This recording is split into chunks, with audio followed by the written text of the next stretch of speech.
Today I'm going to be making a winter-themed speedrunner game in Scratch.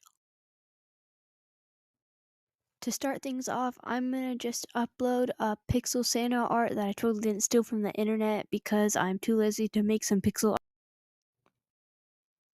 Since this is a platform speedrunner, we need a platform engine, but I'm too lazy to code that, so I'm just going to borrow someone else's engine. Alright, I think I found the perfect one. Now I'm just going to put the Santa into the player slot and then start actually making the game.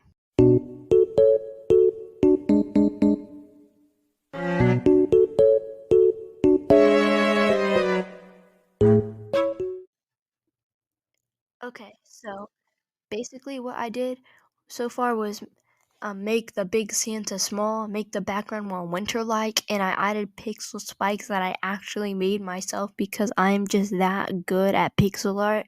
And I also added I added a secret passageway thing.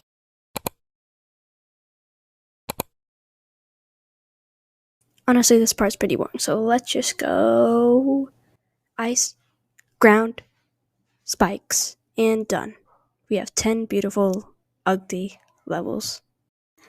And now for the last part, polishing. Alright, so I'm gonna add some snow falling from the sky because, it's like a winter game in the winter. Anyways, and done. Isn't it the most beautiful piece of snow that you've ever seen? Bruh. Alright, let's start coding the snow. When green flag clicks, forever, hide, create clone of myself. When I start as a clone, go to X, pick random, and then Y to 100. Forever turn 15 degrees, and then change Y by -5 and change ghost effect by 10. Alright, so I finished coding the snow, and I made it so that it spawns at a random X position and then fades as it gets to the ground. But the only problem is, it just randomly stops at some point. It's probably because of the clone limit, but I couldn't be bothered to fix it at this point. Alright, now I want to make a little particle trail for the player. Well, I actually don't know how to do that, so let's just go to YouTube. Alright, so I found a tutorial by GriffPatch on exactly what I need. And then began to watch the video, and then after only about 10 minutes, the particles were finally done.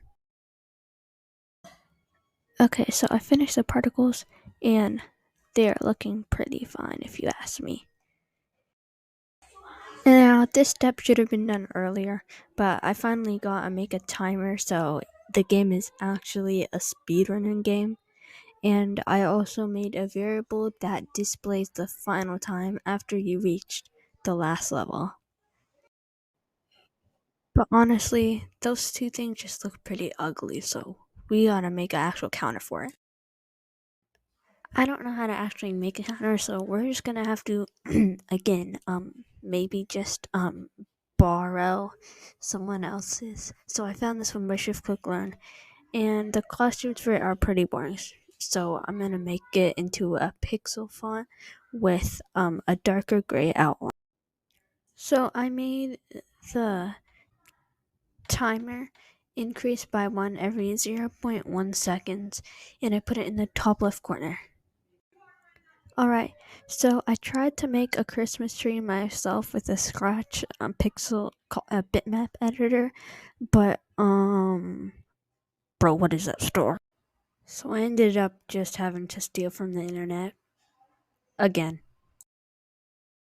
So I coded the Christmas tree so that it only appears when you reach the last level, and when you touch the Christmas tree, it broadcasts a message called complete, meaning you've completed the speedrun.